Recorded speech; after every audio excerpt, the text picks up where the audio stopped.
Sound design is one of the most overlooked parts of video, but it's what makes everything feel right. It tells your brain where to focus, what matters, and when something changes.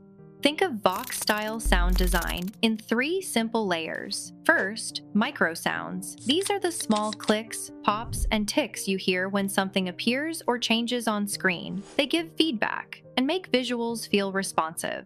Second, motion sounds. These are your whooshes, slides, and transitions. Any movement on screen should feel like it has weight, and sound is what gives it that weight. And third, background atmosphere, a subtle layer of ambient sound or soft music that fills the silence and keeps the video feeling alive. Now let's put this into practice and layer sound the way Vox does.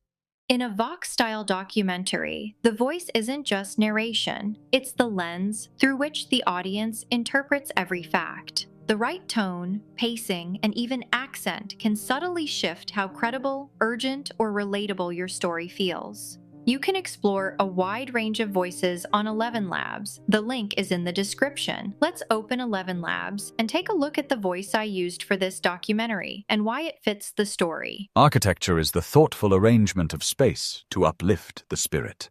This voice perfectly delivers the accent and rhythm we want for the documentary. I've generated the script using ChatGPT. Copy the voice over lines and paste them into 11 Labs. Go to the text-to-speech tool, then select a model from the list and choose 11v3, as it lets you fine-tune delivery and emotion through audio tags, which is key for shaping the narration. Set the stability to natural to maintain a balanced, human-like delivery, then paste in your voiceover lines. Choose the voice from here, and keep the language override off to preserve the natural accent and delivery. Click on Generate Speech.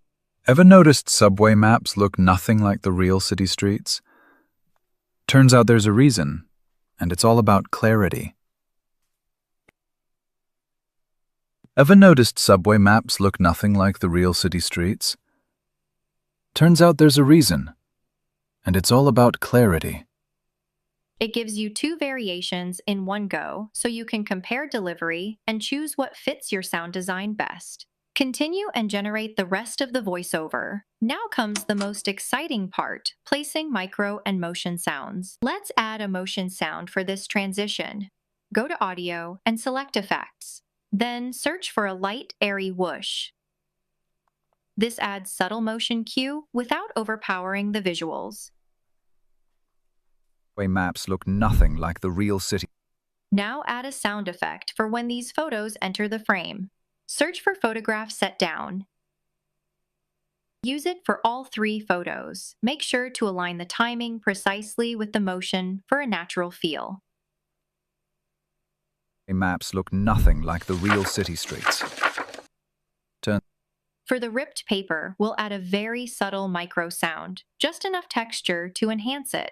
And it shouldn't overpower, as the previous 2 sound effects already carry most of the weight for the opening scene. Search for notepad paper movement and place it at the start of the element to reinforce the entry motion. Turns out there's a reason. And it's all about clarity. To create a typewriting feel for the text, search for keyboard typing 1. Align it right at the beginning for sync with the animation. For the scribble line, search using the keywords as shown. Fine-tune the timing so it syncs precisely with the element's motion. About clarity. Apply 2 distinct effects for these photos. First, search for envelope open 4.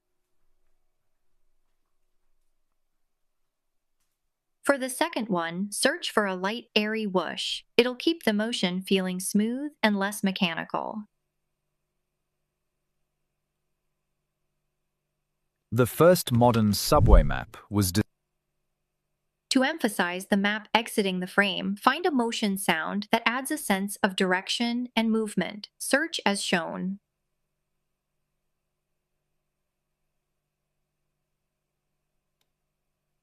by Harry Beck in London.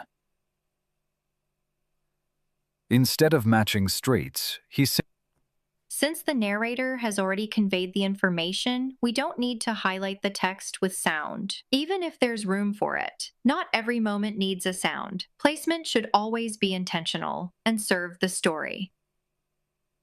Next, search for magazine movement and align its timing with the visual. Reads, he simplified routes. Straight line. For the line map, choose a sound that mirrors its motion. Search for clicks, comb teeth to create a rhythmic, movement-based cue.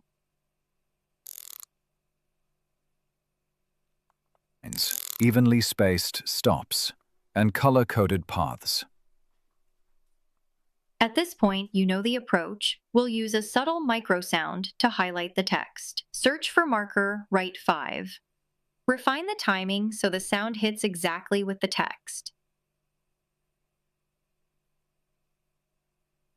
And color-coded paths. Also, we'll adjust the sound volume at the end to ensure none of the effects overpower the narration. Before Beck's design. To make this animation feel like an actual map unfolding, we need a very specific sound. The keyword is a bit long, so search it exactly as shown.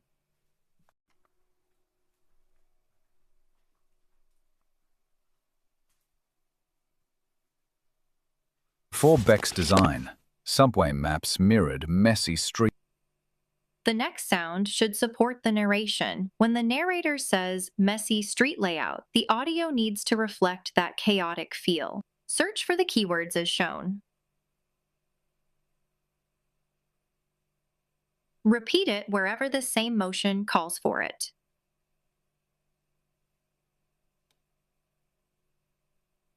Use a micro sound to give the cross sign more impact. Search for error buzzer sound.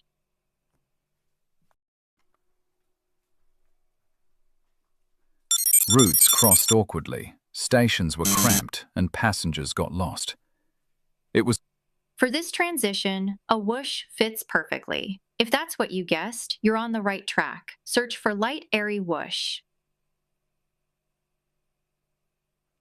Lost. It was confusing, and people A micro sound for the question mark. Search for it as shown.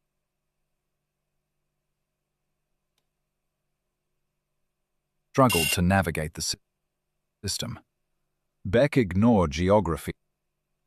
Add a subtle motion sound that enhances this transition movement without overpowering it. Search for match strike flare effect and place it right at the start of the transition. Beck ignored geography and focused on readability. To match the arrow tracing motion, we'll use a subtle writing sound. Search for pencil, write 5.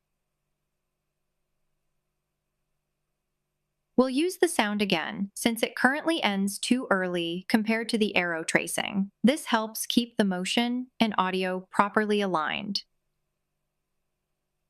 And focused on readability. Straight lines. Up next, search for button 76 and place it when the narrator says straight lines.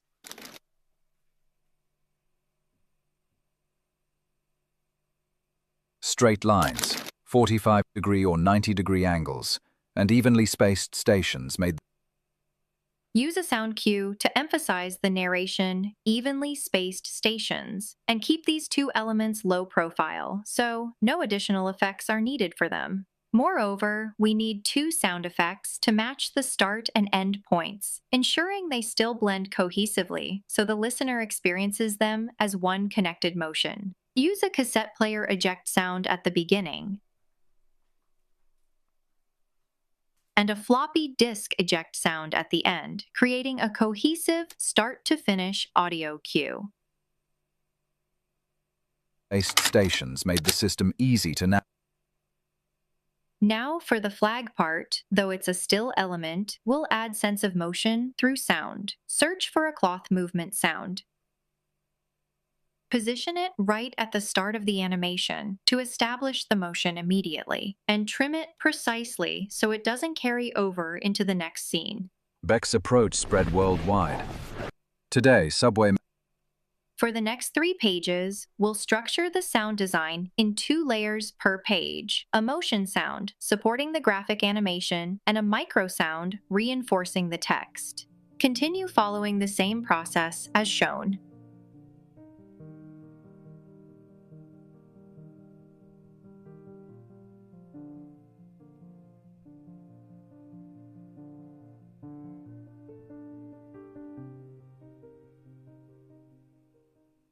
Over geography. To add the sound effect for text, search using the keywords as shown.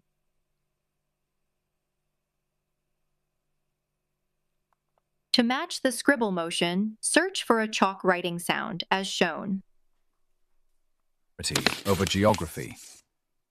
This We'll accentuate the map lines using a sound cue. The search keyword is a bit long, so follow it as shown. Here's the details if you want to explore or reuse it. This simple design revolutionized public transit. And that's why subway maps look different from real streets. Have you noticed how the map frame pops up? This is a perfect moment to reinforce the motion with a layer of motion sound. Use the keywords as shown to find the one.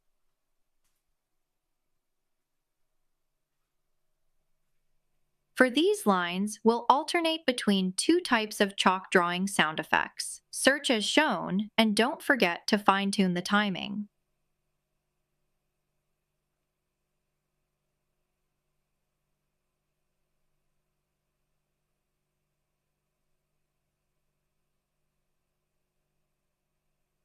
And now comes the final step: layering ambient sound. To do this right, we need to understand the overall tone of the story and how the emotions evolve throughout. For example, divide the documentary into 3 phases: the introduction, the problem, and the resolution with a positive ending. Then align your ambient sound with the emotional progression of the story.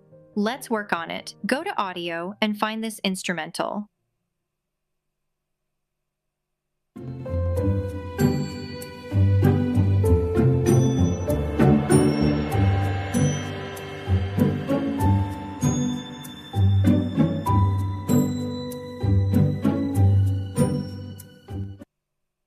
It has dynamic highs and lows, which helps support both the opening buildup and the resolution part. I'll move this track into a new file so I can isolate and select the exact segment that fits the introduction.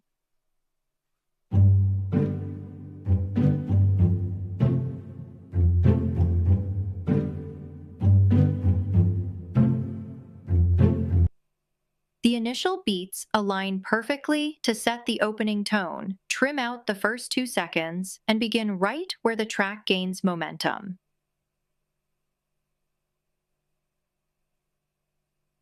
Trim it again at 32 seconds and use this segment in the introduction to anchor the tone and pacing we want for the opening scenes. Bring in the music right as the map zooms out, layered with the whoosh effect. This is the moment where the scene starts gaining momentum.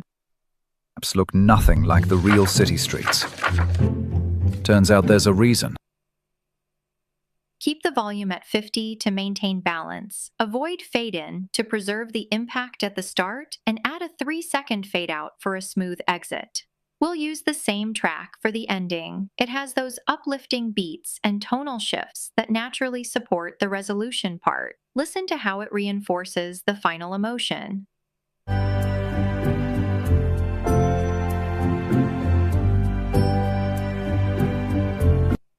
Trim it, then listen to this section.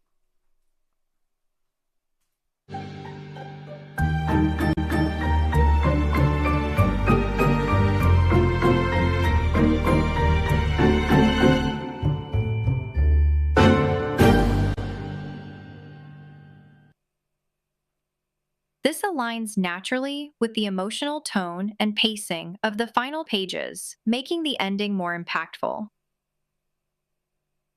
Keep the volume at 40. Since there's a gap between the beats, split the track and align them closer. Then apply a short fade-in.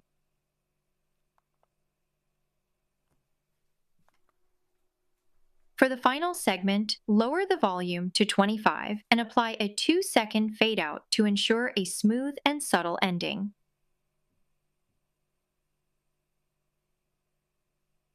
Now for the problem section. The music should carry a sense of chaos and instability. Search for the instrumental Figured Out. Its beats help translate that emotional tension.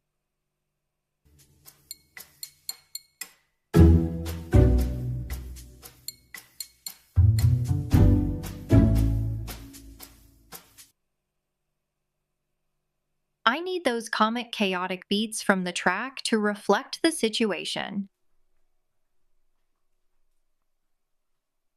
Balance the audio at volume 50 with a 2-second fade-in to ease it in and a 3-second fade-out for a smooth exit.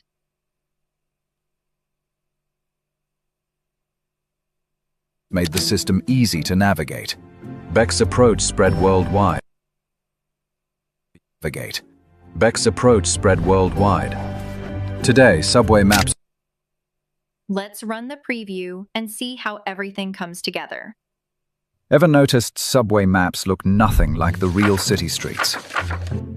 Turns out there's a reason. And it's all about clarity. The first modern subway map was designed in 1931 by Harry Beck in London. Instead of matching streets, he simplified routes. Straight lines, evenly spaced stops, and color-coded paths. Before Beck's design, subway maps mirrored messy street layouts. Routes crossed awkwardly, stations were cramped, and passengers got lost. It was confusing, and people struggled to navigate the system. Beck ignored geography and focused on readability. Straight lines, 45-degree or 90-degree angles, and evenly spaced stations made the system easy to navigate. Beck's approach spread worldwide. Today, subway maps in New York, Tokyo, Paris, and beyond use the same logic. Clarity over geography. This simple design revolutionized public transit. And that's why subway maps look different from real streets. A design choice for clarity over reality. And that wraps up today's tutorial.